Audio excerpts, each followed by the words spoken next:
জানালা খুলে দিয়ে শোনো গো, আমার নবীজি জানিয়ে দিয়েছে জাহান্নামের আগুনটা আমার আল্লাহ 1000 বছর তাপ দিয়ে উত্তপ্ত করেছে। আগুনটার রং হয়ে গেল লাল। আমার আল্লাহ কই না না, এই আগুনে হবে না। যেই পরিমাণ অন্যায় বান্দাগুলো করবে, যেই পরিমাণ বান্দাগুলো যেই পরিমাণ অপরাধ করবে, এই আগুনে হবে না রে, এই আগুনে হবে না। আমার আল্লাহ চিন্তা করলেন বন্ধু 1000 বছরের তাপে হবে না, আরো 1000 বছর তাপ দিলেন, আগুনের রং হয়ে গেল সাদা। আমার আল্লাহ আরো 1000 বছর তাপ দিলেন, আগুনের রং হয়ে গেল বন্ধু কালো।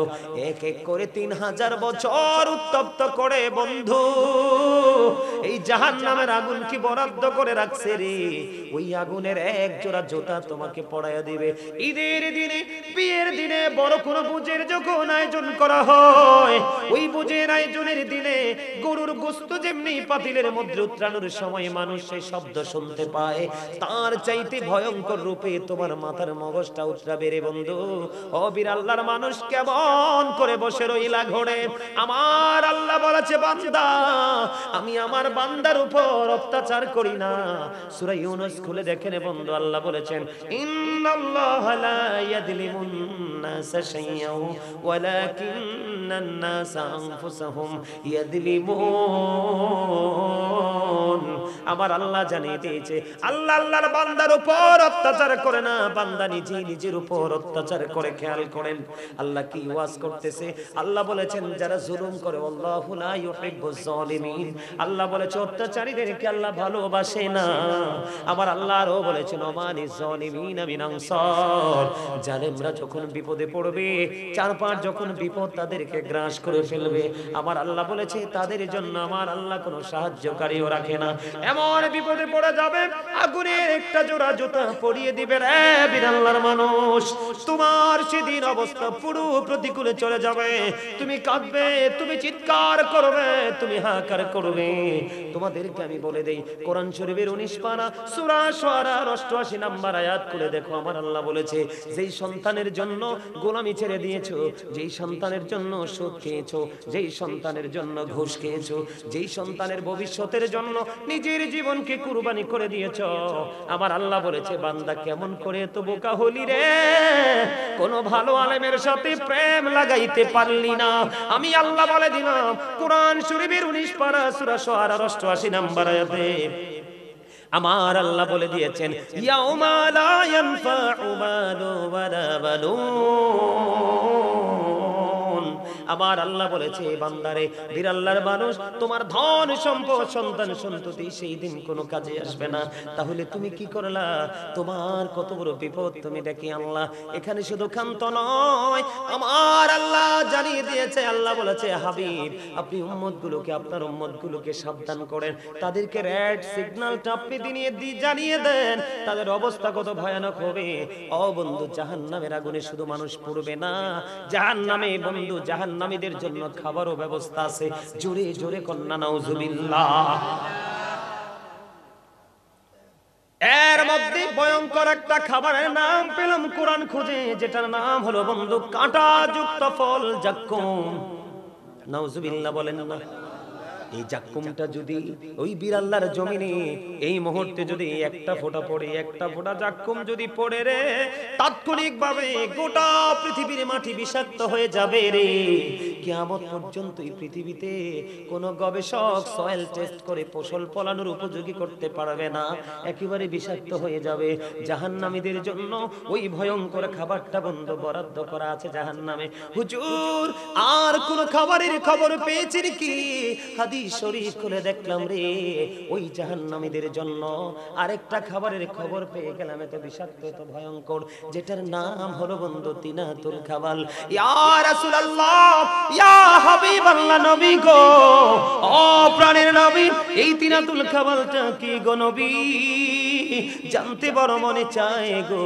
আমার আপনার প্রাণী নবী জানিয়ে দিলেন এই তিনাতুল খাবালটা হলো আরেকটা জাহান্নামের নিংড়ানো রক্তপুঞ্জ অথবা ঘাম। আওয়াজ তুলে তুলে বলুন না নাউজুবিল্লাহ। খাওয়া যাবে রক্তপুঞ্জ। মানুষের বাড়িতে যে মানুষের গায়ে যে বিষ পোড়া হয় দেখছেন, ফোড়া হয় না বড় বড়, ফোড়া পাকে না, পাকার পরে যেই পুজটা পারো এটার নাম হলো তিনাতুল খাবাল। আজকে তো একটু জায়গা পচে বন্ধু পুজ বের হলো, ঘৃণায় চোখগুলো ঘুরিয়ে নেই, কিন্তু কাল হাসরের দিন জাহান্নামী পুরো পচে লিকুইড হয়ে যাবে, দুর্গন্ধ হয়ে যাবে, ওইটার একটা জাহান্নামীকে বন্ধু খাইতে দেয়া হবে।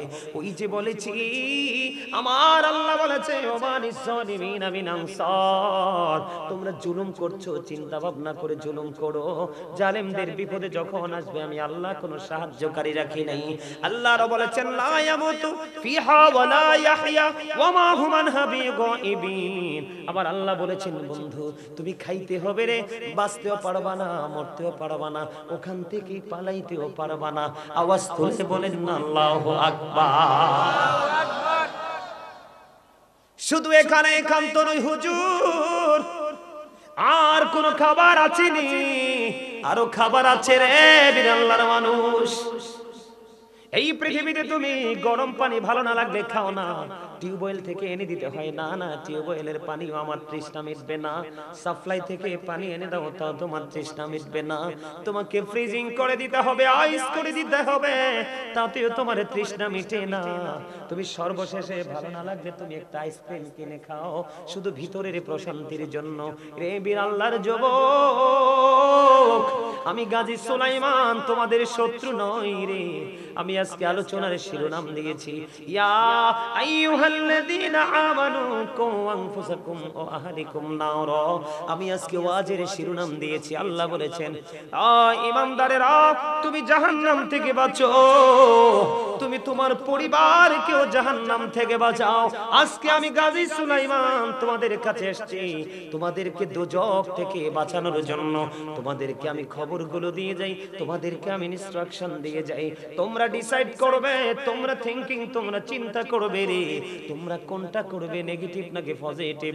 যদি পজিটিভ নাও তাহলে তোমাদেরকে অনেক বেশি ভাবতে হবে, আর যদি তোমরা বলো না না হুজুর আমি কোনো চিন্তা করব না, আমি যেমন করে চলছি তেমন করে চলবো, ভবিষ্যতে যা হবার হবে, তাহলে তোমার জন্য আমার কোনো উপদেশ নেই। উপদেশ হলে যারা চিন্তা করতে পারবে তাদের জন্য।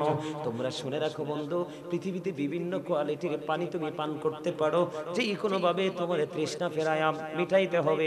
কিন্তু বন্ধু যদি তুমি জাহান্নামী হও, আমার নবী বলে দিয়েছেন তোমার যখন কলিজা ছিঁড়ে যাবে, হা হা করবে, খা খা করবে, তোমার চিৎকার সেদিন কেউ শুনবে না। ও বন্ধু আল্লাহ বলেছে বান্দা শুনে রাখো, তোমরা যখন আমি আল্লাহ তোমাদের উপর জুলুম করি না, তোমরা নিজেই নিজের উপর জুলুম করো। জুলুম করলে আমি আল্লাহ জানিয়ে দিলাম তোমাদেরকে ভালোবাসি না। তোমরা যদি বিপদে পড়ো আমি তোমাদের জন্য কোন সাহায্যকারীও রাখি নাই। তোমরা সিদ্ধান্ত করো কি করবা।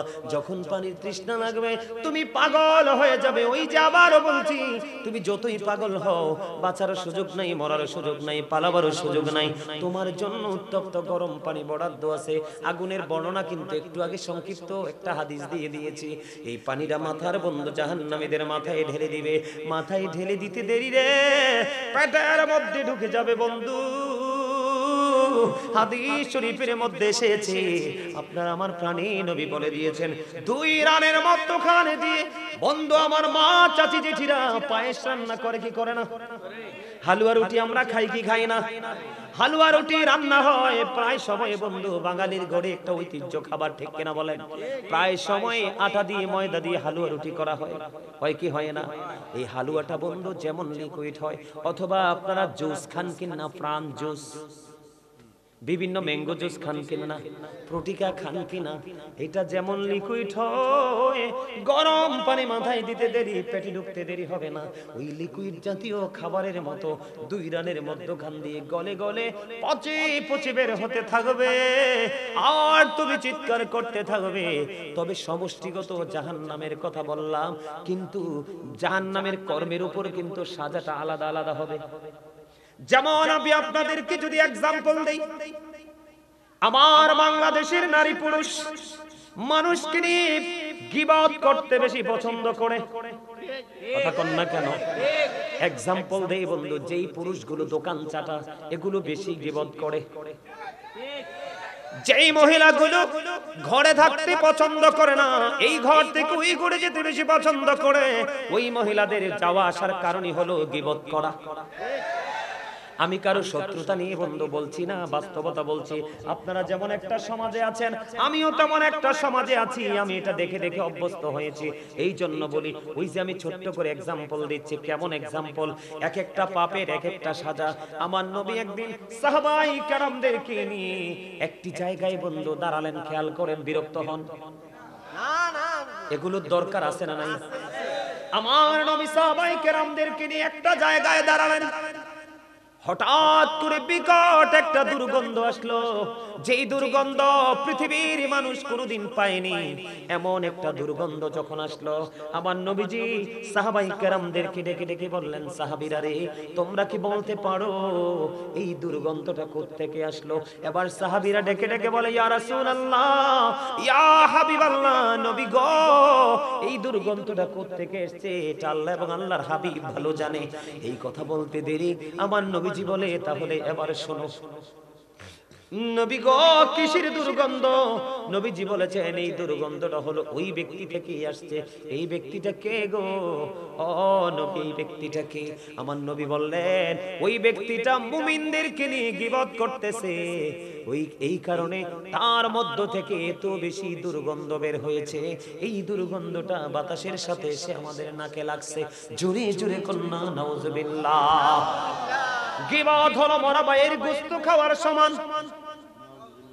আমি আপনাদেরকে বলি, ইতিপূর্বে শুনছেন কিনা জানি না, আপনার আমার প্রাণে নবী বলেছেন, যে পৃথিবীর বুকে যাকে নিয়ে গীবত করবে, সমালোচনা করবে, নবীজি বলেছেন ওই ব্যক্তির নিকটবর্তী করা হবে কাল হাসরের দিনে। নিকটবর্তী যখন হবে, হওয়ার পরে বলবে, তুমি তো এতদিন দুনিয়ায় তার কি করেছো? জিন্দা বড় ভাইয়ের গোশত খেয়েছো, এখনো তুমি তার গোশতটা খেতে থাকো। বন্ধু, গীবতের সাজাটা দেখেন। আমার নবী বলেছে, আমার আল্লাহর ওয়াদা আর অপেক্ষা করার কোনো সুযোগ নাই।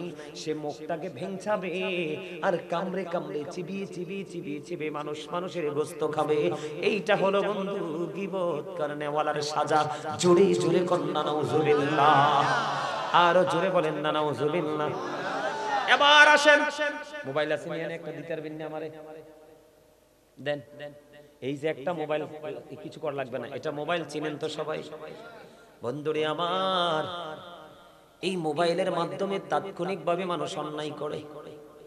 কেমন অন্যায় জানেন? নবীজি বলেছেন, নবীজি বলে দিয়েছেন, মানুষ হাসতে হাসতে এমন অপরাধ করে রে, মাসরিক থেকে মাগরিব পর্যন্ত জাহান্নামের দিকে এগিয়ে যায়। তার মানে পৃথিবীর এক প্রান্ত থেকে আরেক প্রান্ত পর্যন্ত যত দূরত্ব, ততটুকু সমপরিমাণ জায়গা মানুষ জাহান্নামের দিকে এগিয়ে যায়। হুজুর, হাসতে হাসতে পাপটাকে যেমন ধরেন মিথ্যা কথা। আমি আছি কোথায়? কংসনগর, কিন্তু আমি যদি বলতাম আমি আছি দেবিদ্বার বাজারে, এটা মিথ্যা কিনা? আরো জোরে বলেন, মিথ্যা কিনা? আমার দিকে তাকান, মিথ্যা বলা মুনাফিকের নমুনা। মুনাফিকের তিনটা নমুনা। একটা হলো কথা যখন বলবে মিথ্যা বলবে। সে যখন কেউ যখন তার কাছে আমানত রাখবে সেটা খেয়ে ফেলবে। সে যখন ওয়াদা দিবে ওয়াদা ভঙ্গ করে ফেলবে। একদিকে মিথ্যাবাদী, আরেকদিকে মুনাফিক। আমার দিকে তাকান, আল্লাহ কোরআনে বলেছে, ইন্নাল মুনাফিকিনা ফিদ দারকিল আসফালি মিনান নার। আমার আল্লাহ বলেছেন, the hypocrites will be in the lowest place of hell. মুনাফিকরা জাহান্নামের সর্বনিম্ন স্তরে থাকবে। এবার আসেন বন্ধু, মিথ্যা কথাটা, এটার প্রতিফলটা কেমন হবে, ভয়ঙ্করতা কেমন হবে? বন্ধুরে আমার নবীজি বলেছেন, একটা মানুষ যখন যেই কোনো অজুহাতে মিথ্যা কথা বলে, কি বলে? মিথ্যা কথা বলে, তার মুখ থেকে এত বেশি দুর্গন্ধ বের হয়। এই দুর্গন্ধের কারণে, মিথ্যা বলার কারণে তার মুখ দিয়ে এত বেশি দুর্গন্ধ বের হয়ে আসে রে। এই দুর্গন্ধের কারণে তার সিকিউরিটি হিসাবে যে ফেরেশতা তার সাথে নিয়োজিত আছে, মুখের দুর্গন্ধ সইতে না পেরে 1760 গজ দূরে সে তাকে ছেড়ে চলে যায়। তার মানে 1 মাইল দূরে চলে যায়। জোরে জোরে কন্যা নাউজুবিল্লাহ। আমাদের গ্রামের মধ্যে আছে, বাংলাদেশি কিছু বক্তা আছে, কিছু নিজেকে পীর দাবি করে, কাল্পনিক গল্প বানায় বানায় বলে, আছে না নাই? আরো জোরে বলেন, আছে না নাই? আমি আপনাদেরকে বুঝাইতে চাই, আমি কে কি করবেন সেটা আমার দেখার বিষয় নয়। আমার নবীজি বলেছেন যেটা জানবা সেটাই জানিয়ে দিবা, এটা তোমাদের দায়িত্ব। বন্ধুরি আমার নবীজি বলেছেন কাল্পনিক গল্প বানিয়ে বলে মানুষের মনে আনন্দ দেওয়া এটাও মিথ্যার অন্তর্ভুক্ত, এটাও মিথ্যার অন্তর্ভুক্ত, এটাও মিথ্যা। কারণ কাল্পনিক গল্পের কোনো বাস্তবতা নাই। কথা বলেন না কেন? আসেনি বাস্তবতা? আমার নবী শব্দটা 3 বার ইউজ করেছে। যে মিথ্যা বললো, কাল্পনিক গল্প বানিয়ে মানুষকে খুশি করলো, মানুষের হৃদয়ে জায়গা করে নিল, এটাও মিথ্যা। নবীজি বলেছেন সে ধ্বংস, সে ধ্বংস, সেই ধ্বংস। 3বার বলেছি। তার জন্য ঠিকানা হলো বন্ধু জাহান্নামের একেবারে সর্বনিম্ন স্তর। জোরে জোরে কন্যা নাউজুবিল্লাহ। এবার আসেন বন্ধু মিথ্যাবাদী। কিছু কিছু মিথ্যাবাদী আছে এই ঘর থেকে ওই ঘরে মিথ্যা প্রচার করে। এই কিছু কিছু মিথ্যাবাদী আছে এই দোকান থেকে ওই দোকানে মিথ্যা কথা প্রচার করে। কিছু কিছু মিথ্যাবাদী আছে এই সৌমনি থেকে ওই সৌমনিতে মিথ্যা কথা প্রচার করে। কিছু কিছু মিথ্যাবাদী আছে লেখার মাধ্যমে মিথ্যা প্রচার করে, আছে না নাই? এটা আমার বানানো গল্প নয়, সামুরা ইবনে জুনদুব রাদিয়াল্লাহু তাআলা আনহু থেকে হাদিসটা বর্ণিত। হাদিস এসেছে বন্ধু বুখারী শরীফের মধ্যে। আমার দিকে তাকান, আমি আপনাদেরকে কি বুঝাইতে চাই, এই ওয়াজ আপনার আমার জীবনে বেশি প্রয়োজন। দাদা ভাই কি বলেন? আপনার কি পছন্দ হয় আমার ওয়াজটা? এই যে দেখেন মোবাইল, এই যে দেখেন ক্যামেরা, সোশ্যাল মিডিয়ার মাধ্যমে একজন ভদ্রলোককে কলঙ্ক দেখায় লাগাইয়া কালা করে দেয়, আছে না নাই? মিথ্যার মাধ্যমে। কিসের মাধ্যমে? মিথ্যার মাধ্যমে। আপনারা আমার দিকে তাকান, কেউ সকাল থেকে বিকেল পর্যন্ত, কেউ এক জুমা থেকে আরেক জুমা পর্যন্ত, কেউ 1 মাস থেকে আরেক মাস পর্যন্ত, কেউ এই বছর থেকে ওই বছর পর্যন্ত কন্টিনিউয়াসলি মিথ্যা চড়াইতে থাকে। মিথ্যাবাদীর সাজাটা কেমন দেখেন।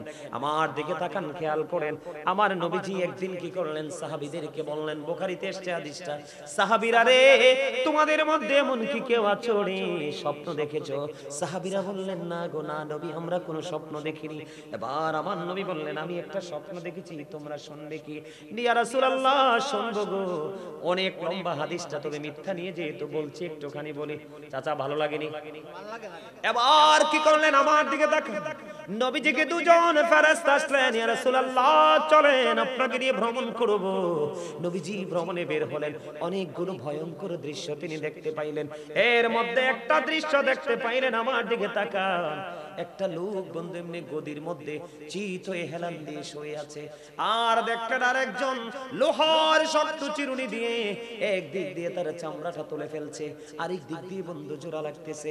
একদিক দিয়ে তার চামড়াটা ছেলতেছে, আর একদিক দিয়ে জোড়া লাগতেছে। এমনি করে করে করে বন্ধু এই থেকে এই পর্যন্ত চামড়া খালি তুলতেছে আর জোড়া লাগতেছে। নবীজি বলল, ও আমার সঙ্গীরা তোমরা বলো নি এই মানুষটার এই সাজাটা কন্টিনিউ জীবিত অবস্থায় কেন এই সাজাটা চলতেছে? নবী গো, এটা হলো শ্রেষ্ঠ মিথ্যাবাদী। এটা সকালে ঘুম থেকে উঠে এমন ভাবে মিথ্যা প্রচার করত।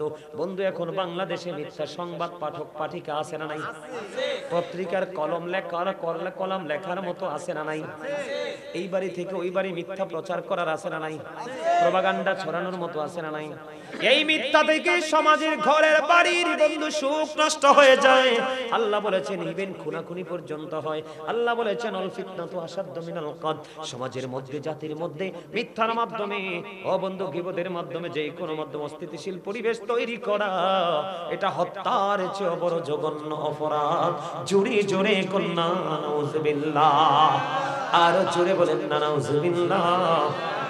আমার ওয়াজটা বুঝতে পারতেছেন না আপনারা? পারেন? এবার আপনাদের এই বিড়াল্লাতে কেউ সুদ খায়নি? আছে? আছে? আমি আপনাদেরকে বলি, আমার নবীর ওই হাদিস মনে পড়ে গেল। আমার নবী বলেছেন কিয়ামতের আগে ঘরে ঘরে মানুষ সুদ খাইবে।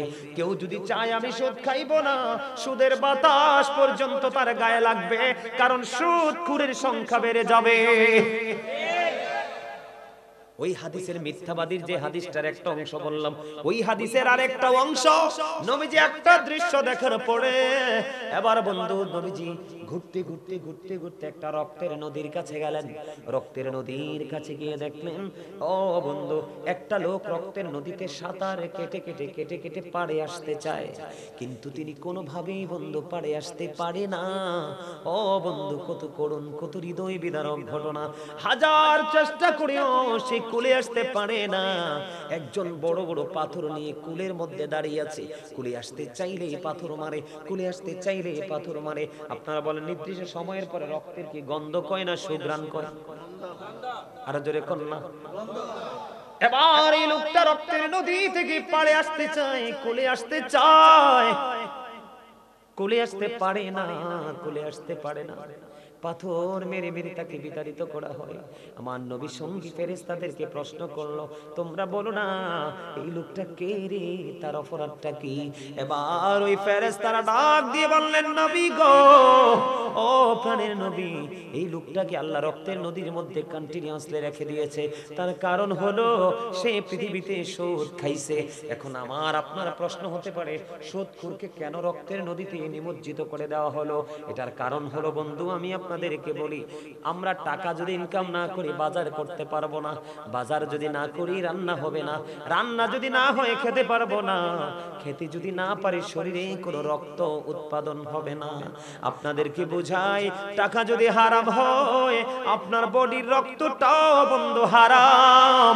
আপনি তো সুদ খাইলেন না, অসহায় দুস্থ গরিব মানুষের রক্তগুলো আপনি চষে নিয়ে আসলেন। আপনি এই সুদের টাকার সুদে কত মা হার্ট অ্যাটাক করে মারা যায়, এই সুদখোরের তাণ্ডবে কত বাবা বন্ধু বাড়ি ছাড়া হয়ে যায় রে, বিটে ছাড়া হয়ে যায়। এদিক দিয়ে গরিবের শরীর শুকায় টেনশনে, খাবারের অভাবে, টাকার শোকে, আর সুদখোর শুধু মোটা হতে থাকে রে। এই মোটা শরীর সুদখোরের জন্য সবচেয়ে বড় অভিশাপ। জোরে কর নাউজুবিল্লাহ। শুধু এখানে ক্ষান্ত নয়, আমার কথা আপনারা কি রাগ হন? যদি কেউ সুদ খেয়েও থাকেন আজকের পরে ছেড়ে দিবেন, আমি অনুরোধ করে যাব। বন্ধু আমার নবীজি মেরাজে গেলেন, এটা মেরাজের চাঁদ। নবীজি যখন মেরাজে গেলেন, যাওয়ার পরে এদিক তাকান, এক একটা মানুষের পেট এক একটা ঘরের মতো বড় বড়। জিব্রাইলকে আমার নবী বললেন, জিব্রাইল বলে দাও না এই বড় বড় পেট ওলা মানুষগুলো এরা কারা রে? এবার জিব্রাইল দেখি দেখি বলেন, ইয়া রাসূলুল্লাহ, ইয়া হাবিবাল্লাহ, নবী গো, এরা দুনিয়ার সুদখোর। আমার নবী একটা ডাক দিয়ে বললেন, জিব্রাইল, আমি নবী তার ওই পেটটার দিকে নজর দিয়ে চাইয়া দেখলাম রে, তার পেটটার মধ্যে শুধু সাপ আর বিচ্ছু দেখা যায়। জোরে জোরে কন্যা নাউজুবিল্লাহ, আরো জোরে বলেন না নাউজুবিল্লাহ। এই দোষগুলো আমাদের মধ্যে আছে না নাই? কেউ যদি 10 টাকা দিয়া জামা বানায়, কয় টাকা? 10 টাকা দিয়া যদি একটা জামা কিনে বন্ধু, 9টা টাকা হালাল, 1টা টাকা সুদের। নবী কইছে এই জামা পরে কিয়ামত পর্যন্ত নামাজ পড়তে পারবা, নামাজ আল্লাহ পর্যন্ত পৌঁছাবে না। কারণ আমার নবীজি বলেছেন, লা তুকবালু সালাতুম বিগাইরি তুহুর ওয়ালা সাদাকাতুম মিন গলল। আমার নবীজি বলেছেন, পবিত্রতা ছাড়া ইবাদত কবুল হয় না, হালাল টাকা ছাড়া দানও আমার আল্লাহ কবুল করে না। যাবেন কই? নবীজি বলেছেন, যিনি সুদ খায়, যিনি সুদ দেয়, যিনি সুদের সহযোগিতা করে, যিনি সুদের স্ট্যাম্প লেখে, যিনি সুদের টাকা কালেক্ট করে, যিনি বন্ধু সুদের টাকা বিনিয়োগ করে, আমার নবী বললেন সব শ্রেণীর মানুষের সাজা এক হবে, 19-20 করা হবে না। হুজুর কেন গো? মানুষ অপরাধ করে যদি প্রশ্রয় না পায় অপরাধ করে না? আল্লাহর হাবিব বলে দিয়েছেন, আমার দিকে তাকান, আপনার আমার প্রাণের নবী সরকারে মদিনা, তিনি বলে দিয়েছেন, তুমি জানো একজন মানুষ জালেম, একজন মানুষ সুদখোর, একজন মানুষ মানুষের উপর অত্যাচার করে, মানুষের হক নষ্ট করে, কিন্তু এটা দেখার পরেও সে তোমাকে মাঝে মাঝে বাজার করে দেয়, 500 টাকা হাওলাত দেবা এমনি দিয়ে দেয়। নবীজি বলেছেন, অপরাধী জানার পরেও তুমি তাকে সমর্থন করে তুমি তার থেকে সুবিধা নিয়েছো। তুমি সুবিধা নিতে দেরি রে, তুমি মুসলমান থেকে খারিজ হইতে দেরি হও না। আওয়াজ তুলে কন্যা নাউজুবিল্লাহ। সুদ খাইবেন নি, গীবত করবেন নি, মিথ্যা কথা বলবেন নি, এই অন্যায়গুলো আমাদের মধ্যে আছে না নাই? আরো জোরে বলেন আছে না নাই? আপনাদের বীর আল্লাহর যুবকেরা মা বাবারে কষ্ট দেয়নি? মা বাবারে কষ্ট দেয়? আছে আছে আছে, হয়তো কম, হয়তোবা নাও থাকতে পারে। আপনাদের বীর আল্লাহর মানুষ আসেনি, ছেলেরা মা বাবাকে কষ্ট দেয়? যদি না দেয় তো ভালো কথা, যদি দিয়ে থাকে তাহলে তাদের জন্য একটু ওয়াজ করার দরকার আছে না নাই? আর জোরে আছে না নাই? এলাকায় এলাকায় এলাকা এলাকায় মা বাবার কষ্ট দেখলে নিজের চোখের পানি ঝরে পড়ে। এই যদি হয় মা বাবার শেষ পরিণতি, তুলে সন্তানের কি দরকার? কত বাবা মা বৃদ্ধাশ্রমে, অথচ ছেলেরা বড় বড় অফিসার। ওই দিন দেখলাম টিভিতে 5টা সন্তান, 5টাই সরকারি অফিসার, মা বৃদ্ধাশ্রমে, টিভিতে দেখেছি। আমার ওয়াজ আপনাদের কাছে খারাপ লাগে? এই যুবক, আল্লাহ রাসূল বলেছেন paradise of the child under the feet of the mothers. মায়ের পায়ের নিচে সন্তানের জান্নাত। জোরে কথা সুবহানাল্লাহ। Paradise of the child under the feet of the mother. মায়ের পায়ের নিচে সন্তানের জান্নাত। এই জন্য আমি আপনাদেরকে বলবো, যুবকদেরকে বলবো, we should Obi our parents. আমাদের প্রত্যেকের উচিত আমাদের পিতামাতাকে মান্য করা, কারণ মা বাবাকে ভালোবাসা ফরজ, তাদেরকে কষ্ট দেওয়া হারাম। আর আব্বা আম্মা যারা, আপনাদেরকেও বলছি, সন্তান বড় হইলে বড় হইছে মনে করে ছেড়ে দিবেন না। Every parent should take care their children very carefully.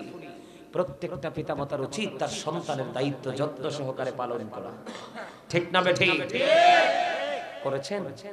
করেননি তো? সন্তান অমানুষ হবে না তো ভালো মানুষ হবে কি করে? কারণ আপনি কাদামাটিটাকে যেমন করে গড়ে তুলবেন, সেই কাদামাটিটা শক্ত তেমনই হবে। আপনার সন্তান তো আপনার কাছে একদম সফট কাদামাটি। আপনি তো আপনার কাদামাটিকে আপনি কি করেন নাই, এটাকে কারুকাজ দ্বারা রূপান্তরিত করেন নাই। এই জন্য আপনার সন্তান পথভ্রষ্ট হয়ে গেছে। আপনি কি জানেন বাবা হিসাবে আপনার দায়িত্ব কি? বলবো একটু। রাসূল বলেছেন আদিবু আওলাদাকুম আলা সালাতি খিসালিন হুব্বি নবিকুম ওয়া হুব্বি আহলি বাইতিহি ওয়া আলা কিরাতিল কুরআন। রাসূল বলেছেন teach the love of the prophet, teach family love, learn to recite the holy Quran. নবীজি বলেছেন হুব্বি নবিকুম, teach the love of the prophet, তোমরা তোমাদের সন্তানদেরকে নবীর প্রেম শিখাও, কারণ নবীর প্রেমের মধ্যে সকল শিক্ষা, সকল সমাধান। সেকেন্ড টাইম নবীজি বলেছেন হুব্বি আহলি বাইতিহি, teach family love, নবীর পরিবারের সম্পর্কে তুমি বাচ্চাকে কি দাও? টিচিং দাও, শিক্ষা দাও।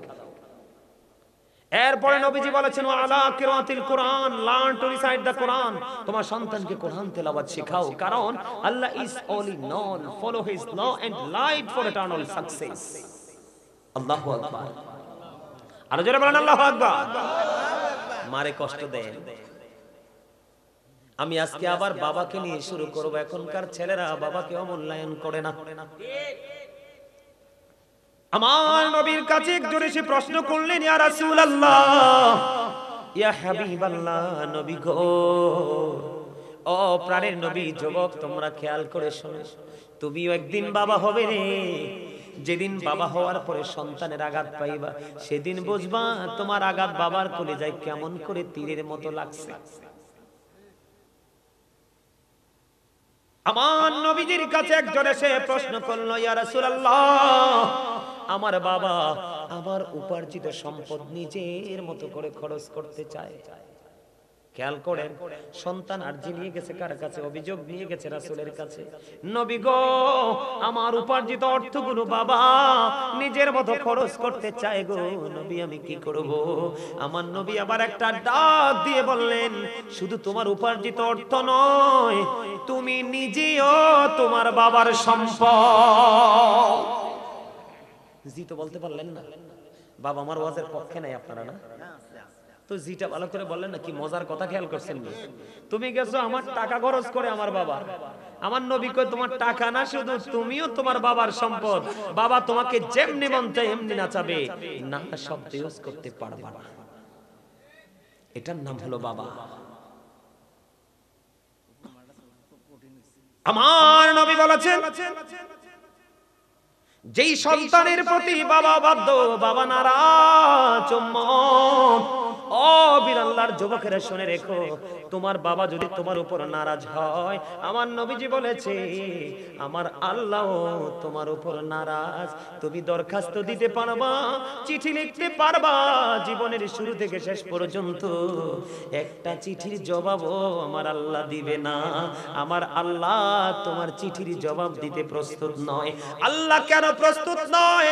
আল্লাহ রোমিও বাণী লৌহে মাহফুজের কোরআন, যেটাকে বলা হয় দা হোলি কোরআন। আল্লাহ কয় বান্দা, আমার ওই কোরআন, এই কোরআন আমি আল্লাহর জবান, আমি আল্লাহর কথা। তোমরা তোমাদের বাবা মার মর্যাদা কত বেশি রে, ওই কোরআনের দিকে চোখ মেলে তাকিয়ে দেখো। আমার আল্লাহ বলেছেন ওয়াবুদুল্লাহ ওয়ালা তুশরিকু বিহি শাইয়্যান ওয়া বিল ওয়ালিদাইনি ইহসানা। তোমরা আল্লাহর ইবাদত করো, আল্লাহর সাথে কাউকে শরীক করিও না, কোনো কিছুকে শরীক করিও না। ওয়া বিল ওয়ালিদাইনি ইহসানা, মা বাবাকে ভালোবাসতেই থাকো। এজন্য আমি একটা কবিতা লিখছি, বলবো? এটা লিখেছি ইংলিশে। I love my country, I love my land, I love my mother fathers, I love my friends.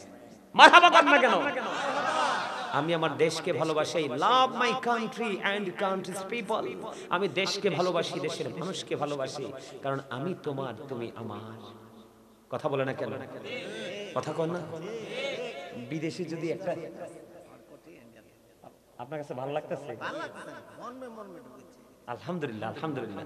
আপনি দেখেন আমার দেশের একটা ছেলে যখন বিদেশের কোন দেশে মারা যায়, দেখবেন সারা দেশের মানুষের চোখ দুটো অস্ত্রসিক্ত হয়ে যায়। আল্লাহ গো, আল্লাহ আমার দেশটা গরিব বলে আমার দেশের ছেলে পরিশ্রম করতে গেছে, তাই বলে কি নির্যাতিত হয়ে, নিপীড়িত হয়ে মারা যেতে হবে? এটা কিন্তু কোনো মুসলমানই মেনে নেয়। আপনার একটা দিকে যে দলই করুক, কিন্তু দলমত নির্বিশেষে নিজের দেশের মানুষ যখন বিদেশে লাঞ্ছিত হয়, সমস্ত বাংলাদেশের মানুষের হৃদয় রক্তক্ষরণ হয় কি হয় না? হয় কি হয় না? এই জন্য আমি বলেছি I love my country, I love my land, I love my mother fathers, I love my friends. জোরে কর না মারহাবা, আর জোরে বল মারহাবা। এটা জাগতিক দৃষ্টিতে বলি, জগতের বাইরে যদি গিয়ে যাই তাহলে I love my prophet Muhammad রাসূলুল্লাহ সাল্লাল্লাহু আলাইহি ওয়াসাল্লাম। জোরে কর না সুবহানাল্লাহ। নবীজির নাম মোবারক নিয়ে যেই ব্যক্তি এভাবে চুমু খাবে, নবীজি কাল হাদিস শরীফটা আমি নিজে পড়ছি, নবীজি বলেছে নবীজির মহব্বতের কারণে নবীজি তাকে হাতে ধরে ধরে কাল হাসরের দিনে জান্নাতে নিয়ে ঢোকাবে। সুবহানাল্লাহ, জোরে কর না সুবহানাল্লাহ। আপনি নবীকে ভালোবাসতে পারেন বা না পারেন, কিন্তু কেউ যদি ভালোবাসে, কারণ যার প্রেম যেমন তার প্রকাশটাও তেমন। কিন্তু আপনি কখনোই কোনো ধরনের এনকার বা তুহমত করবেন, করলে এনকারটা যায়, যদি করেছেন তাকে কিন্তু তার আচরণকে করেছেন, কিন্তু আচরণটা তো নবীকে ঘিরে। তো নেগেটিভ সাইডটা কোথায় গিয়ে লাগে? আমার নবীর কাছে গিয়ে লাগে। নবী যদি নারাজ হয়, আল্লাহকে আপনি কোনোদিনও পাবেন না। আর নবীকে রাজি করতে পারলে আল্লাহ কয় আমি তোমার অটো হয়ে যাই। জোরে জোরে কর না সুবহানাল্লাহ, আর জোরে কর না সুবহানাল্লাহ। আমার নবী বলেছে যেই সন্তানের উপর বাবা নারাজ, সেই সন্তানের উপর আল্লাহ নারাজ। বন্ধু, আল্লাহ বলেছেন নবিল ওয়ালিদাইনি ইহসানা, মা বাবার সাথে ভালো আচরণ করতেই থাকো। আমি বন্ধু পড়ে আসছি, একটুখানি পড়ে আসছি। অনেকে চিন্তা করে, অনেকে আমাদের কাছে ফোনে বা সরাসরি ফেস টু ফেস প্রশ্ন করে, হুজুর আমার বাবা মা তো নাই গো, আমি বাবা যখন ছিল গো আমি গরিব ছিলাম, বাবা মা চলে গেল, আমার দৌলত হয়েছে, এখন আমি কান্দি, নিঝুম রজনীতে বসে বসে কান্দি। আজকে আমার কি নাই রে, নাই শুধু আমার বাবা মা। কত মানুষকে আমি দিচ্ছি, কত মানুষকে আমি খাওয়াচ্ছি, আজকে আমার কলিজার টুকরা মা নাই, আমার বাবা নাই রে।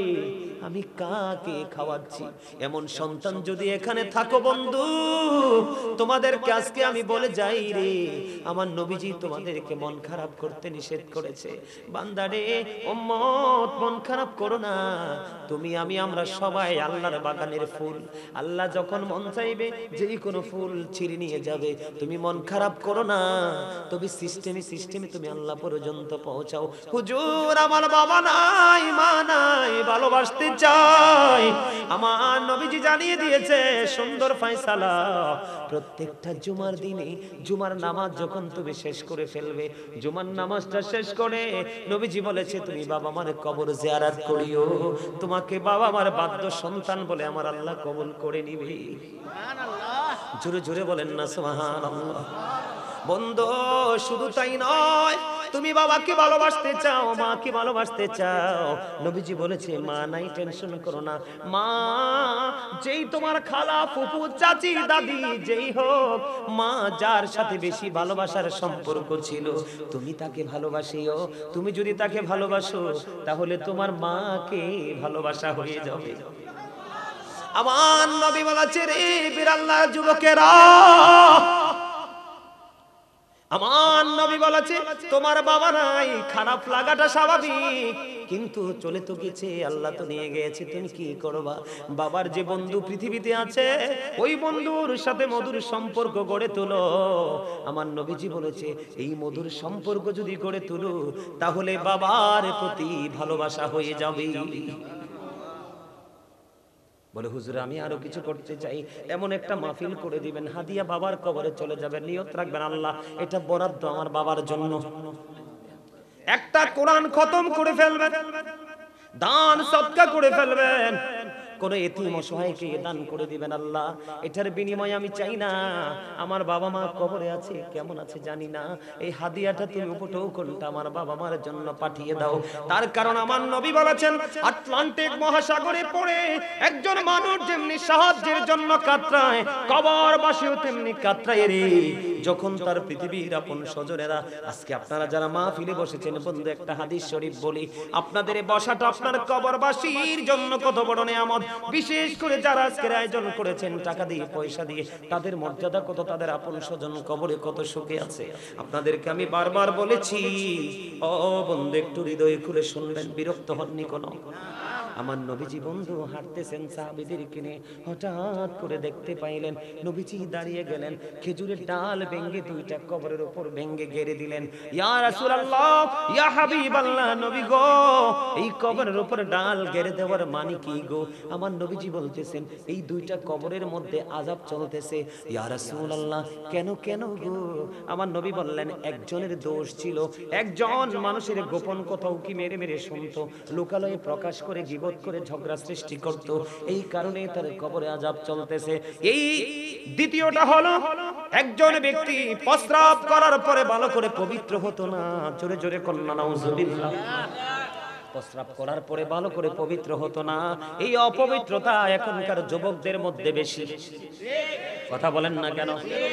এখনকার যুবকরা এমন অসভ্য প্যান্ট পরে যেটা কোরআন হাদিস সাপোর্ট করে না, দাঁড়িয়ে প্রস্রাব করে দেয়, রাস্তার পাড়ে দাঁড়িয়ে প্রস্রাব করে দেয়, পানির উপর প্রস্রাব করে দেয়।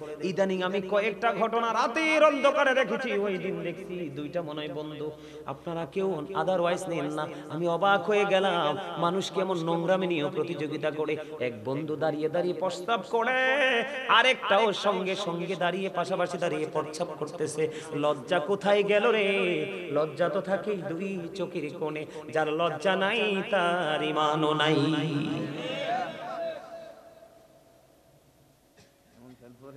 এবার নবীজি ইয়া রাসূলুল্লাহ দুইটা কবরের মধ্যে আযাব চলতেছে বুঝতে পারলাম, কিন্তু খেজুরের ডাল দুইটা কেন কেটে দিলেন?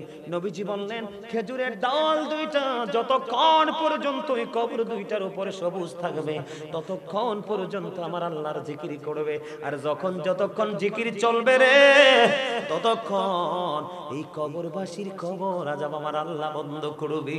সুবহানাল্লাহ, জোরে জোরে কন্যা সুবহানাল্লাহ।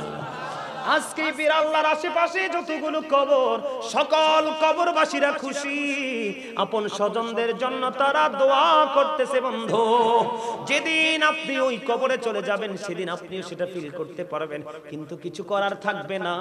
বুদ্ধিমান যদি হন এখনই কিছু আয়োজন করে নিয়ে যান। কথা বলেন ঠিক না বেঠিক? প্রস্রাবটা নিয়ে একটুখানি বলবো কিনা? প্রস্রাব করাটা নিয়ে আমি বলি ম্যাক্সিমাম যুবক, কারণ মিম্বরে যখন দাঁড়াই জুমা পড়ানোর জন্য, খুতবা দেওয়ার জন্য, পাশেই বন্ধু প্রস্রাবখানা।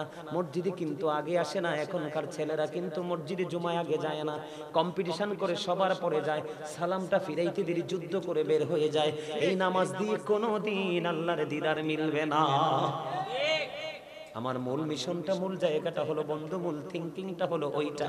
হুজুর আমার নবীজি আমার দিকে তাকান, সাদ বিন মুআয রাদিয়াল্লাহু তাআলা আনহু যখন ইন্তেকাল করলো, ইন্তেকাল করার পর ওনার কবরের পাশে দাঁড়ায় দাঁড়ায় আমার নবী দোয়া করে। সাহাবীরা প্রশ্ন করলেন, ইয়া রাসূলুল্লাহ, সাদ বিন মুআযের কবরের পাশে দোয়া করার মানে কি গো? এবার আমার নবী বললেন, যুবক, প্রস্রাব করার পরে যে হুট করে উঠে যাও, প্রস্রাব করার পরে পানি খরচ করে মসজিদে চলে যাও, তুমি কিন্তু পবিত্র হতে পারো না। তুমি আজকের পর থেকে অন্যদিন যেভাবে তুমি পবিত্র হতে, আজকের পর থেকে তুমি একটু চিন্তা করে তুমি প্রস্রাব করে পানি না খরচ করে হাঁটা দিয়ে দেখবা, একটু পরে তোমার প্রস্রাব বের হয়ে আসবে। কারণ পুরুষের প্রস্রাব এত সহজেই শেষ হয় না। যুবকদের উদ্দেশ্যে বলছি, যুবক তোমরা শোনো, সাদ বিন মুআয রাদিয়াল্লাহু তাআলা আনহুর ইন্তেকালের পরে নবীজি তার কবরের পাশে দাঁড়ায় দাঁড়ায় দোয়া করতেছেন। কেন গো নবী? নবী বলতেছে, সাদ বিন মুআয এমন একজন বুজুর্গ লোক ছিলেন, এমন একজন আল্লাহওয়ালা ছিলেন, এমন একজন বুজুর্গ লোক ছিলেন, যার ইন্তেকালের পরে, কিসের পরে? যার ইন্তেকালের পরে যার জানাজায় ৭০,০০০ ফেরেশতা অংশগ্রহণ করেছে। সুবহানাল্লাহ। ইয়া রাসূলুল্লাহ, যার জানাজায় ৭০,০০০ ফেরেশতা অংশগ্রহণ করে গো, তার কবরে আযাব কেন গো? নবীজি বলেছেন, তার নেকের পাল্লা, আমলের পাল্লাটা যদিও ভারী, এই কারণে ফেরেশতা ৭০,০০০ তার জানাজায় এসেছে, কিন্তু তারপরেও তার আযাবের সম্ভাবনা আছে। কেন রে? আমল করার আগে যেই পবিত্রতা অর্জন করত, প্রস্রাব করে ভালো করে পবিত্র হতো না। জোরে জোরে কন্না নাউজুবিল্লাহ, আর জোরে কন্না নাউজুবিল্লাহ। এবার আসেন বন্ধু, আর অন্যদিকে যাব না, ওয়া শেষ হবে না। আমার যেই জায়গাটা বড় ভয়ঙ্কর রূপ নিয়েছে, বাবা মার সাথে সন্তানের আচরণ। শ্বশুর শাশুড়িকে খাওয়াবে, মা বাবাকে দিবে না, শালা শালিকে দামি কাপড় কিনে দিবে, ভাই বোন চাইলে থাপ্পড় বসিয়ে দেয়। আপনাদের বিরাল্লাতে হয়তো বা হয়নি, এরকম অনেক হয়েছে বন্ধু। আপনারা জানেন না আমাদের বাংলাদেশ কত নোংরামিতে ভরে গেছে। ইসলামের আইন মোটেও আমাদের মধ্যে প্রয়োগ নাই, নিজেদের খামখেয়ালি খুশি মতো চলছে। বন্ধু আমার দিকে তাকান, আমার নবীজি বলেছেন, যে মায়ের চেহারার দিকে মায়ার নজর একটা বার তাকাইবা, মনে রেখো তোমার আমলনামায় একটা হজের সওয়াব দিবে। সুবহানাল্লাহ। এবার আমার নবীকে প্রশ্ন করলেন, ইয়া রাসূলুল্লাহ, ইয়া হাবিবাল্লাহ, নবী গো, দৈনিক যদি ১০০ বার তাকাই গো নবী। আমার নবীজি বললেন, দৈনিক যদি ১০০ বার তাকাও, তাহলে ১০০ হজের সওয়াব তোমার আমলনামায় আসবে। সুবহানাল্লাহ। বলে, হুজুর মায়ের নজরটা কি? মাকে আপনি প্রশ্ন করলেন, মা আপনি কি দুপুর বেলা লাঞ্চ করেছেন, খাবার খেয়েছেন? মা বলল, বাবা আমি খাইতে পারিনি, মনটা আমার চায় না। তখন আপনি একটুখানি মায়ের দিকে নজর দিলেন। আল্লাহ আল্লাহ গো, আমার মার কি হয়েছে গো আল্লাহ? আমরা সবাই মিলে খাবার খেয়েছি, মা কেন খাবার খেলো না? আমার বড় করুণা হয় গো, আমার বড় মায়া হয়। আল্লাহ আমার মা যেন খেতে পারে। এই রকম বিভিন্ন চিন্তা, বিভিন্ন থিঙ্কিং করে মায়ের দিকে তাকাইলে যখন আপনার মায়া জন্ম হবে, তখনই সাথে সাথে আপনার আমলনামায় একটা হজের সওয়াব ঢুকবে। সুবহানাল্লাহ। জোরে জোরে বলুন না সুবহানাল্লাহ। আর আপনি মার খবর নিলেন না, বাবার কোনো খবর নিলেন না। ওই সমস্ত সন্তানদেরকে নিয়ে আমার আল্লাহর ওয়াজ, আমার নবীজি কি বলে শোনেন? আমার নবীজি আমার দিকে তাকান, নবীজি বলেছেন হতভাগা সে, হতভাগা সে, হতভাগা সে কে রে সেই হতভাগা। আমার নবীজি একটা ডাক দিয়ে বললেন, যে বাবা মা দুইজনকে পাইলো জীবিত অবস্থায় অথবা একজনকে পাইলো, তাদেরকে পাওয়ার পরে বন্ধু তাদের সেবা করে তাদেরকে ভালোবেসে বন্ধু জান্নাতে যেতে পারলো না, তার মতো হতভাগা সন্তান আর কেউ হইতে পারে না। জোরে জোরে কন্যা নাউজুবিল্লাহ, আর জোরে বলেন না নাউজুবিল্লাহ। বন্ধু আপনার বাচ্চা যেমন ছোট থাকতে কত কিছুর প্রয়োজন হয় আপনি আগে আগে করে দেন, কারণ বাচ্চাটা তো হাঁটতে চলতে পারে না, সে অক্ষম। কিন্তু বাবা মা যখন বৃদ্ধ হয়ে আপনি মনে করবেন আমার আরেকটা বাচ্চা, তখন দেখবেন কোনোদিন আপনার মনে বাবা মার প্রতি বিরক্ত আসবে না। এটা আমি আজকে বলে দিলাম, যখনই মনটা খারাপ হবে আপনি মনে করবেন এটা আপনার আরেকটা ছেলে আরেকটা মেয়ে, মাকে মেয়ে বাবাকে ছেলে মনে করবেন, দেখবেন মা বাবার প্রতি কত গভীর প্রেম বন্ধু জন্ম হয়ে যাবে। মা যা চাইবে তৌফিক থাকলে দিয়ে দিবেন, না করবেন না। বন্ধু আমার দিকে তাকান, বন্ধু কিভাবে আপনাদেরকে বুঝাইলে বুঝবেন আমি জানি না। বাবা মা অত্যন্ত মজার জিনিস, মধুর জিনিস। আল্লাহর হাবিবকে প্রশ্ন করলো, নবী গো আমার কাছ থেকে সবচেয়ে ভালো আচরণটা পাওয়ার পৃথিবীতে কার বেশি? নবীজি বললেন ক্বালা উম্মুকা, তোমার মা। ক্বালা সুম্মা মান, তারপরে কে? নবীজি বললেন ক্বালা উম্মুকা, তোমার মা। আবার প্রশ্ন করলেন ক্বালা সুম্মা মান, তারপরে কে? নবীজি বললেন ক্বালা উম্মুকা, তোমার মা। এবার আমার নবী প্রশ্ন করলেন, আমার নবীকে প্রশ্ন করলেন ক্বালা সুম্মা মান, তারপরে কে গো? আমার নবী বললেন ক্বালা আবুকা, তোমার বাবা। তিনবার বলেছে মায়ের কথা, একবার বলেছে বন্ধু বাবার কথা। ও বন্ধু মাকে বেশি ভালোবাসো, মাকে যদি শরীরের চামড়া দিয়া যদি জুতা বানাইয়া দাও তারপরে মায়ের ঋণ বন্ধু শোধ করতে পারবা না। আমি আপনাদেরকে বলি, মায়ের এক পাগল যুবক ছেলে কত বছর করেছেন সেটাই এই মুহূর্তে আমার মনে পড়তেছে না বন্ধু। মিনিমাম বন্ধু 4 থেকে 8 বছর হবে সম্ভবত। মায়ের এক পাগল ছেলে, মা বন্ধু অসুস্থ, হাঁটতে চলতে পারে না। বাবা সন্তানের কাছে আবদার করলো, বাবা বাবা গো আমার তো মনে চায় খানায় কাবা আমি তাওয়াফ করতে।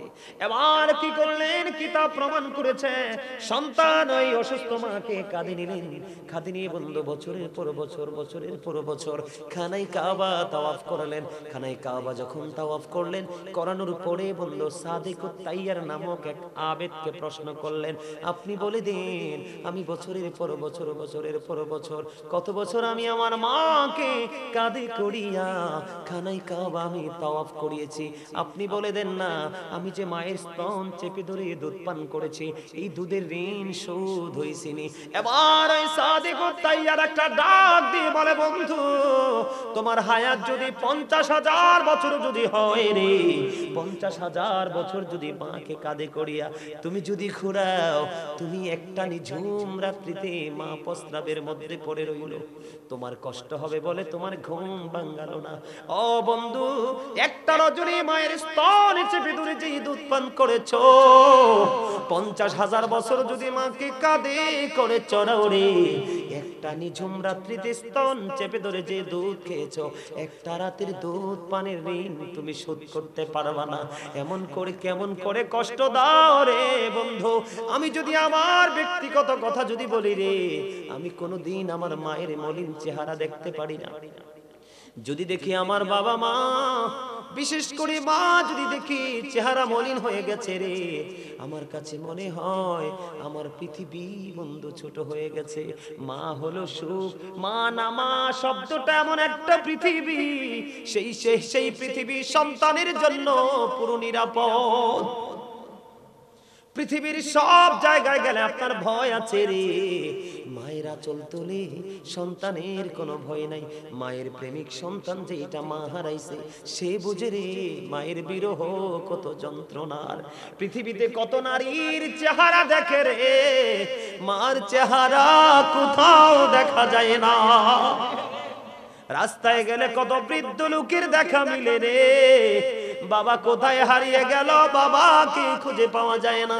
ও বীর আল্লাহর যুবকেরা, বাবার কলিজায় আগুন দিও না, মার কলিজায় আগুন দিও না। মনে রাখবা, পৃথিবীতে যদি সন্তানের সুখ, সন্তানের মন বুঝে রে, সেটা হলো বাবা মা। তোমার বউ কিন্তু তোমার মন বুঝবে না, শাশুড়ি তোমার মন বুঝবে না, শ্বশুর তোমার মন বুঝবে না। তোমার যদি না থাকে বাবা মা, তোমার কাছে চাইবেও না। মুসা নবীর জীবনী থেকে ছোট্ট একটা ঘটনা বলবো, শুনবেন? এই আলোচনাটা করে আমি শেষ করে দিব আলোচনা বন্ধু। মুসা কালিমুল্লাহর জীবন। মুসা কালিমুল্লাহ একদিন আল্লাহর কাছে প্রশ্ন করলেন, আল্লাহ, আমার সাথে আমার উম্মতের মধ্যে বন্ধু হয়ে কে গো জান্নাতে যাবে? এবার আমার আল্লাহ বললেন, মুসা চলে যাও ওই বলক শহরে। মুসা চলে গেলেন বলক শহরে, যাইয়া দেখলেন লোকটা বন্ধু এত বিশ্রী, যার নাম হলো আলী বিন মুআফিক। আলী বিন মুআফিক যাইয়া দেখলেন, মুসা আশ্চর্য হয়ে গেলেন। আলী বিন মুআফিকের চেহারা এত বিশ্রী, এত কুশ্রী। মুসা নবী চিন্তায় পড়ে গেল, কেমন করে তো বিশ্রী, এত কুশ্রী চেহারার মানুষটা। আমি মুসা নবী, আপনারা মুসা নবীর লকব জানেননি? 1,24,000 নবী রাসূলের মধ্যে মুসা, আল্লাহ রাব্বুল আলামিন 8 জন নবীকে স্বর্গ থেকে স্বর্গীয় উপাধি দিয়েছেন। একজন হলো মুসা কালিমুল্লাহ, মুসা স্পোক টু আল্লাহ, মুসা আল্লাহর সাথে কথা বলেছে। এমন মর্যাদা সম্পন্ন মুসা কালিমুল্লাহ। মুসা আশ্চর্য হয়ে গেল, এমন বিশ্রী, এমন কুশ্রী চেহারার মানুষ কেমন করে আমি মুসার সাথে বন্ধু হয়ে জান্নাতে যাবে? রহস্য উদ্ঘাটন করতে হবে। এবার মুসা নবী দাঁড়িয়ে দাঁড়িয়ে দেখলেন ওই কসাই গোশত বিক্রি করলো। করতে করতে করতে করতে বন্ধু সবচেয়ে সুন্দর যেই গোশতের জায়গাটা প্যাকেট করে আলাদা করে রেখে দিল। মুসা কালিমুল্লাহ বন্ধু ওই আলী বিন মুআফিকের সঙ্গে সঙ্গে গোশত যখন বিক্রি হয়ে গেল, মুসা নবী তার সঙ্গে সঙ্গে বাড়ি গেল। যাওয়ার পরে যাইয়া দেখলেন এমন বৃদ্ধা মা, হাঁটতে পারে না, চলতে পারে না। ব্যবসার কাজের জন্য বের হতে হবে, কারণ মুমিনের ব্যবসাটাও ইবাদত। মুমিন যে মূলা ক্ষেত করেছে এটাও ইবাদত, মুমিন খেজুর বাগান করেছে এটাও ইবাদত, মুমিন সিমের বাগান করেছে এটাও ইবাদত। মুমিনের সব কিছু বন্ধু আমল, মুমিনের সবগুলো ইবাদত, কোনো কিছু বিপন্ন হয় না। এবার মুসা নবী যাইয়া দেখলেন বৃদ্ধা মা হাঁটতে পারে না, চলতে পারে না।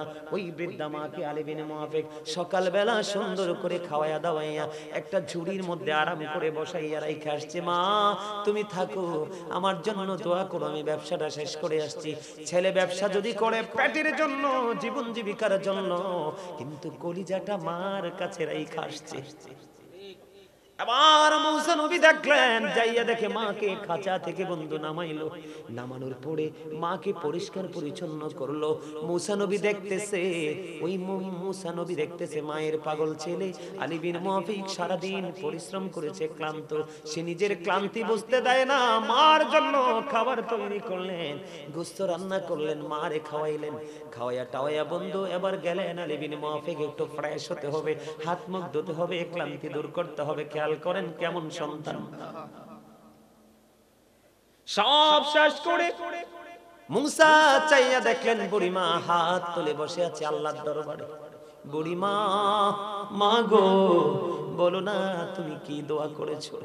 এবার বুড়িমা ডাক দিয়ে বললেন, তুমি কে রে? এবার মুসা ডাক দিয়ে বললেন, আমি এই জামানার নবী মুসা কালিমুল্লাহ। এবার মুসা নবী ডাক দিয়ে বললেন, বুড়িমা বলে দাও না তুমি কি দোয়া করেছো?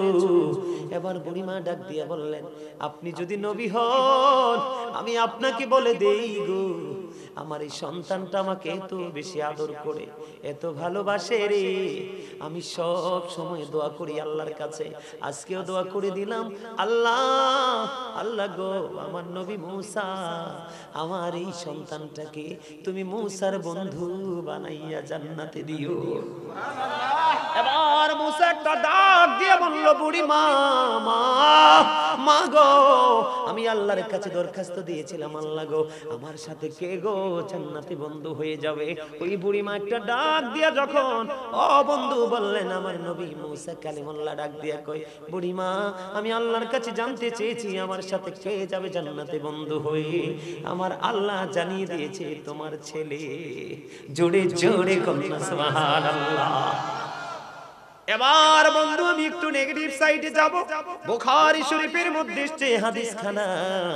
ও বন্ধু তোমরা শোনো, মাকে বিন্দু পরিমাণ আঘাত করা যাবে না। কোন কারণে মা যদি আঘাত পায় রে, তোমার সোনালী দিন অন্ধকারে কাচ্ছন্ন জগতের দিকে চলে যাবে। তোমরা বুখারী শরীফের হাদিস জগৎ, তোমরা বিরক্ত হইও না, আমি ওয়াজটা শেষ করে দিচ্ছি, একটুখানি ধৈর্য ধরো তোমরা। আলী বিন মুআফিক, এটা তো চলে গেল বন্ধু। বন্ধুরি আমার, হযরতে জুরিজ নামে একজন আল্লাহওয়ালা যুবক ছিলেন। হাদিস শরীফের মধ্যে এসেছে হযরতে জুরিজ, বুখারী শরীফের মধ্যে এসেছে মায়ের প্রেমিক। জুরিজ যেমন একটা আল্লাহওয়ালা ছিলেন, বুজুর্গ ছিলেন, মানুষের ভিড়ে তিনি আমল করতে পছন্দ করতেন না। তিনি নির্জনে বসে বসে একা একা আল্লাহর সাথে প্রেমের ডুরি লাগাইতে পছন্দ করতেন। খেয়াল করেন বন্ধু, লোকালয় থেকে অনেক দূরে চলে গেলেন জুরিজ, যেখানে একটা মাটি দিয়ে হুজরা বানানো হলো, মাটি দিয়ে ঘর বানানো হলো। এই ঘরের মধ্যে জুরিজ বসে বসে বসে বসে আল্লাহর গোলামি করে। হঠাৎ করে একদিন জুরিজ নামাজরত অবস্থায়, যুবক হৃদয় খুলে শুনো, জুরিজ কিন্তু নামাজ পড়তেছে, গভীর খেয়াল, নামাজরত অবস্থায়। এবার ওই জুরিজের মা বাহির থেকে কে ডাকে, বাবা জুরিজ আমি মা এসেছি, তুমি তোমার সাথে দেখা করব। এবার জুরিজ তো নামাজরত অবস্থায়, জুরিজ আল্লাহকে বলতেছেন, আল্লাহ আমি তো নামাজের নিয়ত বেঁধে ফেললাম, আমি কি আমার মায়ের সাথে দেখা করব নাকি আমি নামাজটা চালিয়ে যাব? এবার বন্ধু তিনি পরে সিদ্ধান্ত করলেন, না না আমি নামাজটাই চালিয়ে যাই। তিনি নামাজ চালিয়ে গেলেন। নামাজ শেষ করে বাইরে এসে দেখে মা নাই, মা চলে গেছে। একদিন চলে গেল, দ্বিতীয় দিন আবার বন্ধু ডেকে বলছে, বোঝো যুবক বোঝো কি বলি। আজকেও বলতেছে, আল্লাহ গো নামাজ চালিয়ে যাব নাকি মায়ের সাথে দেখা করব। শেষ সিদ্ধান্ত নিলেন, নামাজ আমি শেষ করে ফেললাম। পরে বন্ধু নামাজ শেষ করে এসে দেখে আজকেও মা নাই, আজকেও চলে গেছে। 2 দিন চলে গেল, আবার তৃতীয় দিন আসলো। ঠিক তৃতীয় দিনে জুরিজ নামাজরত অবস্থায়, মা ডাকছে, জুরিজ কিন্তু মায়ের ডাকে সাড়া দেয় না। তৃতীয় দিন নামাজ শেষ করার পরে এবার হুজরার বাইরে আসলেন। বাইরে এসে চাইয়া দেখে রে আজকেও মা নাই। আর এক এক করে 3 দিন আসলো, ছেলে নামাজ পড়ে মার সাথে দেখা করলো না। মার কলিজায় আঘাত লাগছে। হাদিস শরীফের মধ্যে এসেছে, মা তৃতীয় দিন যাওয়ার সময় বলেছে, আল্লাহ আমি একে একে 3 দিন আসলাম, ছেলেটা দেখা দিল না, তাকে বেশ্যা মহিলার মুখ না দেখাইয়া মরণ দিও না। জুড়ে জুড়ে কন্যা নাউযুবিল্লাহ। মা কি দিল? কথা বলেন।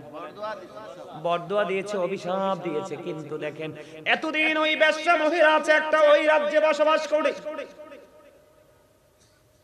এতদিন ওই বেশ্যা মহিলার জুরিজকে নিয়ে কোনো টেনশন নাই, কোনো ফিলিংস নাই। কিন্তু মা যেই গুণে অভিশাপ দিয়ে চলে গেল, বেশ্যা মহিলার পেটের মধ্যে বন্ধু বাচ্চা, বেশ্যা মহিলার পেটের বাচ্চা অবৈধভাবে প্রসব করলো। প্রসব করার পরে মানুষ জিজ্ঞেস করলে, বাচ্চা তুমি কোথায় পাইছো? ওই মহিলা যার সাথে অবৈধ সম্পর্ক তার কথা না বলে, এটা তো আল্লাহর খেলা, মায়ের অভিশাপ লাগছে। ওই বেশ্যা মহিলা ডাক দিয়ে বলে, এই সন্তান আমাকে দিয়েছে জুরিজ। জোরে জোরে কন্যা নাউযুবিল্লাহ। মায়ের অভিশাপ কাজে লাগছে। কথা বলেন, লাগছে না? মাকে কি বকা দিছে? কথা বলেন না, কোনো বকা দিছে না। আল্লাহর গোলামিতে আছে রে। ও বন্ধু, বেশ্যা মহিলার মুখ না দেখাইয়া মরণ দিও না, মায়ের অভিশাপ। এবার যখন জানতে পারলেন, দেখবেন চোর চুরি করলে কেউ কিছু বলে না, ইমাম সাহেব একটু দোষ করলে কিন্তু সমালোচনার ঝড় বয়ে যায়। ঠিক তেমন হলো জুরিজের বেলায়ও। সে তো আল্লাহওয়ালা, এত বুজুর্গ, কেমন করে সেই নোংরা কাজটা করলো? ও বন্ধু, এবার তৎকালীন সময়ে মানুষ জুরিজের কাছে চলে গেল, তার হুজরাটা বন্ধু ভেঙে ফেললো। কি করলো? তার হুজরাটা টেনে হেসে ভেঙে ফেললো।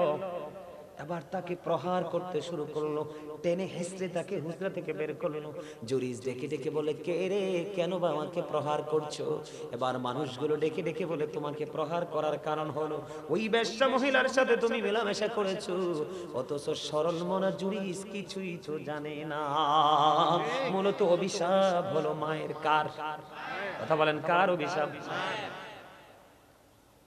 এবার বন্ধু জুরিস কত বুজুর্গ দেখেন, তারপরে মায়ের অভিশাপ লেগে গেল। জুরিসকে মারতে মারতে টেনে হেসড়ে বের করে দিল। এবার জুরিস একটা ডাক দিয়ে বলল, ভাঙ্গে দিয়েছ হুজরা, প্রহার করেছো ইচ্ছা মতো, এবার একটা কাজ করো, ওই বাচ্চাটাকে আমার কাছে নিয়ে আসো এবং আমাকে একটা ঘটি পানি দাও। এবার তাকে একটা ঘটি পানি দেওয়া হলো, সে সুন্দর করে ওযু বানালো। ওযু বানানোর পরে জুরিস ডাক দিয়ে বললেন, বাচ্চাটা কোথায়, আমার কাছে নিয়ে এসো। মানুষ দৃশ্য দেখার জন্য লুকি লুকারণ্য হয়ে গেছে। এবার ওই জুরিস ছোট্ট মাসুম নবজাত শিশুর পেটটার উপর হাতটা রেখে বলল, বাবু বলো না তোমার বাবা কে? ছোট্ট বাচ্চার অটই জবান খুলে গেল। এত হাজার মানুষের ভিড়ে ওই ছোট্ট বাচ্চা একটা ডাক দিয়ে বললেন, ওই ছোট্ট বাচ্চা একটা ডাক দিয়ে বললেন, ওই রাখাল আমার বাবা। জোরে জোরে কন্যা সুবহানাল্লাহ। আমি আপনাদেরকে বুঝাইতে চেয়েছি যে এই জুরিজের হাত লাগলে বাচ্চা কথা বলে, যদিও তার কথা বলার সময় এখনো হয় নাই। যেই বাচ্চার পেটে হাত দিলে এটা কি তার কারামত কিনা বলেন?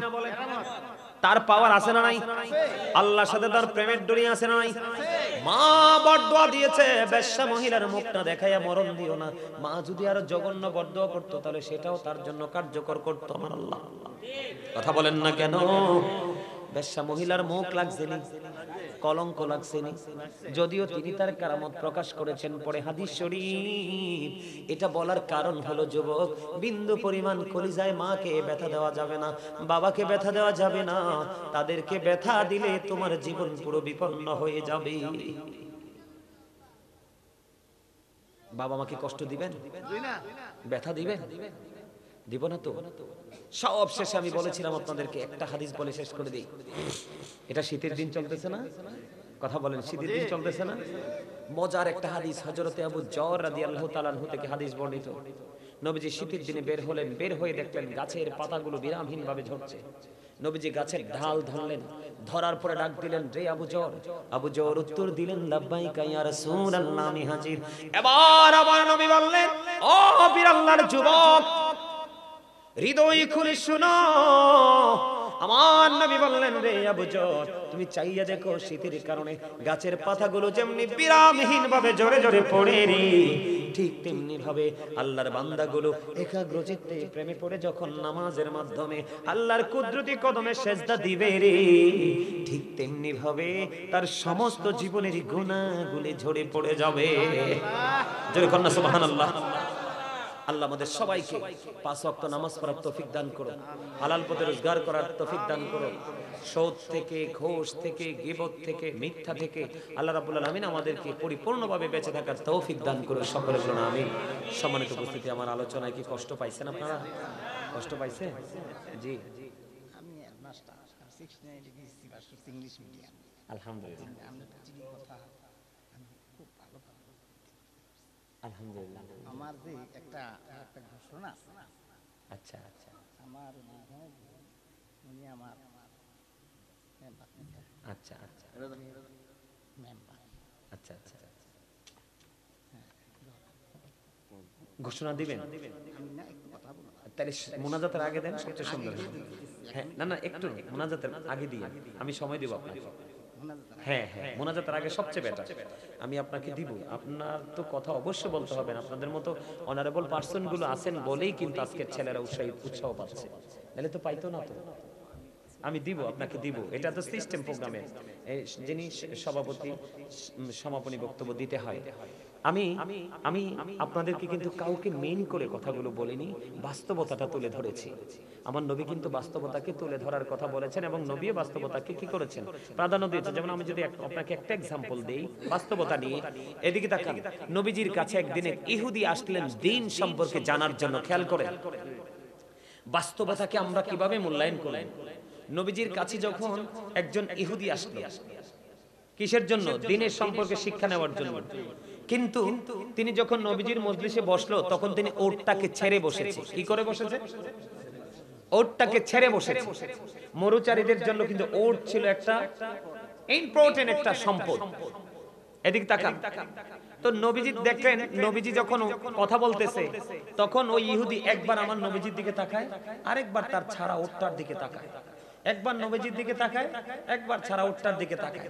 তখন নবীজি খেয়াল করেছেন তার বাস্তবতাকে মূল্যায়ন করতে হবে, কারণ তার আমার কথার চাইতে বাস্তব কথা হলো তার সম্পদের প্রতি কি টান বেশি। তো এই ক্ষেত্রে নবীজি বলেছেন তুমি তোমার ওটটাকে বেঁধে আসো। আল্লাহু আকবার বলেন না? কি করে আসো? তুমি তোমার ওটটাকে বেঁধে আসো। নবীজি বুঝিয়েছেন তুমি দিন সম্পর্কে ইনস্ট্রাকশন নিবে, ঠিক আছে, কিন্তু বাস্তব কথা হলো তোমার সম্পদকেও রক্ষা করতে হবে। নবীজির শিক্ষা। সম্মানিত উপস্থিতি, ভুলে গেলে চলবে না, আপনার আমার নবী সকল নবী রাসূলের মধ্যে কি all the best of all the great religious personalities of all prophet, Muhammad Rasulullah sallallahu alaihi wasallam was the most successful. পৃথিবীতে যত নবী রাসূল এসেছে সকল নবী রাসূলের মধ্যে আপনার আমার নবী রাজনীতি থেকে ইমামতি প্রত্যেকটা সেক্টরে 100% সফল, মোস্ট সাকসেসফুল, সবচেয়ে সফল। সুবহানাল্লাহ, সুবহানাল্লাহ বলে না কেন? আমেরিকার গবেষক, এদিক তাকাও, এই এই টুপি ছাড়া দুটোটার চাদর আছে, শেষ ভালো যার, শেষ ভালো যার। এই তোমার জীবনে তুমি কি করেছো? শেষ জীবনটা যদি ভালো কাজ করে যেতে পারো আল্লাহ তোমার প্রথম জীবনের কথা জিজ্ঞেস করবে না। এটা হাদিস শরীফ। শেষ জীবনের আমল বড় গুরুত্বপূর্ণ। আমেরিকার গবেষক মাইকেল এইচ হার্ট বলেছেন the 100 a ranking of the most influential person in the history। 100 জন প্রভাবশালীর তালিকা করেছেন ইনফ্লুয়েন্সাল দ্বারা আপনার আমার প্রাণের নবীকে শ্রেষ্ঠ, ইনফ্লুয়েন্সাল দ্বারা সর্বশ্রেষ্ঠ প্রভাবশালী হিসেবে আখ্যায়িত করেছেন। আলহামদুলিল্লাহ বলেন না কেন? আরো জোরে খেয়াল করতে হবে। Allah of the first pillar is the lord of all, রাব্বুল আলামিন। মুহাম্মদ রাসূলুল্লাহ সাল্লাল্লাহু আলাইহি ওয়াসাল্লাম is the blessing for the world, রাহমাতাল লিল। কি চমৎকার না? There is no God but Allah। সে আল্লাহ ব্যতীত কোনো উপাস্য নেই, কোনো ইলাহ নেই। মুহাম্মদ রাসূলুল্লাহ সাল্লাল্লাহু আলাইহি ওয়াসাল্লাম ইজ দ্য মেসেঞ্জার অফ আল্লাহ। আওয়াজ তুলে বলেন না আল্লাহু আকবার। আপনি যদি আল্লাহকে পেতে চান, আল্লাহকে রাজি করতে চান, মদিনা আল্লাহকে ফলো করতে হবে। কেন জানেন? আল্লাহ বলেছেন সে বলুন, ইফ ইউ ডু লাভ আল্লাহ, যদি তোমরা আল্লাহকে ভালোবেসে থাকো, ফলো মি মুহাম্মদ সাল্লাল্লাহু আলাইহি ওয়াসাল্লাম, মুহাম্মদ সাল্লাল্লাহু আলাইহি সাল্লামের অনুগত হয়ে যাও, আল্লাহ উইল লাভ ইউ, আল্লাহ তোমাদেরকে ভালোবাসবে, এন্ড ফরগিভ ইউর সিনস, আল্লাহ তোমার সমস্ত জীবনের গুনাহগুলি maaf করে দিবে। I have been ordered to fight against people until they testify that there is no God but Allah and that Muhammad Rasulullah sallallahu alaihi wasallam is the messenger of Allah। আওয়াজ তুলে বলেন না আল্লাহু আকবার। এটা কিন্তু বুখারী এবং মুসলিম শরীফের হাদিস।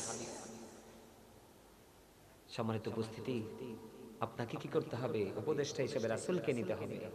আর রাসূলকে যদি পাইতে চান, রাসূল ওয়ালা আলেমদের সাথে আপনার প্রেমের ডোরি লাগাইতে হবে। তাহলে আপনার দুনিয়া এবং আখিরাত, প্রেজেন্ট এন্ড ফিউচার দুটোকে আপনি ব্রাইটনেস করতে পারবেন। ঠিক কি না?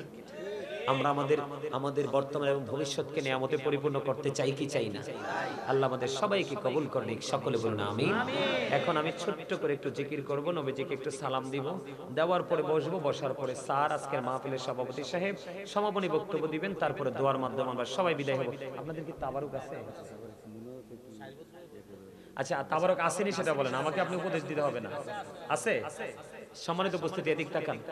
এই আপনারা কমিটির লোক সবাই ওঠেন, আপনারা এনে বসা থাকা লাগবে না, ওঠেন। এই সব টিয়া কালার পাঞ্জাবি সব ওঠেন, এই টিয়া কালার সব ওঠেন, টিয়া পাখিরা সবাই যান। তাবারুক গুলো নিয়ে আমার সামনে নিয়ে আসেন, যান সবগুলো, সব টিয়া পাখি চলে যান। আর এটি জান্নাতের পাখি, তো এটি জান্নাতের পাখি। আপনি কি মনে করছেন আল্লাহ তাদেরকে খালি দিবে হাসরের দিন? আরে না, তারা যে কি প্রেমের বাগান সাজাইছে এটা আমি বুঝি, আমার মতো আলেম যারা তারা বোঝে, সত্যিকারের আল্লাহ রাসূল প্রেমিক যারা তারা বোঝে এই জগৎ যে কত প্রেমের জগৎ। এই আমার দিকে তাকান। আপনাদের আদব, বিশেষ করে যুবকদের আদব, আপনাদের মানসিকতা, আপনাদের মনোভাব, আমি সত্যি মুগ্ধ হয়েছি। আপনারা যদিও আরে বেড়া দাঁড়া, তোরারে কইছে তোরার কাজ কর, যা। আমার দিকে তাকান, আমি আপনাদেরকে খুশি করার জন্য বলছি না, সত্যি আমি আগে যদি বলতাম তাহলে এটা ঠিক হতো না। স্যার যেহেতু টিচার, আমি দীর্ঘদিন টিচিং প্রফেশনে ছিলাম, এখন এই ব্যস্ততার কারণে আর পারি না। আবার হাজার হাজার স্টুডেন্ট আছে চুল্লি দাড়ি দিয়ে এমনি পাকে নাই। আমি বলি আপনাদের সত্যি উপস্থিতি কম হলেও আপনাদের দৃষ্টিভঙ্গি ছিল অপূর্ব, অসাধারণ, এত চমৎকার।